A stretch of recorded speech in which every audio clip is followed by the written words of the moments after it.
Не стивнува револтот кај патниците во железничкиот сообраќај. Утринава повторно негодуваа на услугите. Се жалат дека често возовите доцната скоро секогаш во нив нема место.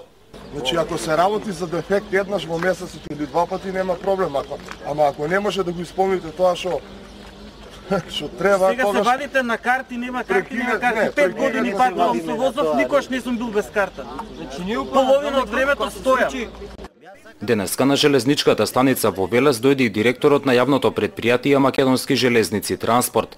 Признава дека има проблеми во патничкиот сообраќај, но очекува дека за кратко време ќе се смени таквата слика. Во тек сме со владата на Република Македонија во разговори за обезбедување на финансиски средства за набавка на нови гарнитури, дизел моторни и електромоторни, кои што во наредниот период ќе стигнат во нашата држава. Пред 3 дена револтирани патници го блокираа железничкиот сообраќај на станицата во Велес. Иако имале билети, не можеле да влезат во возот. Композицијата од Гевгелија пристигнала без слободни места. Неофицијално на релацијата Велес-Скопје секој ден со воз патуваат околу 3000 луѓе.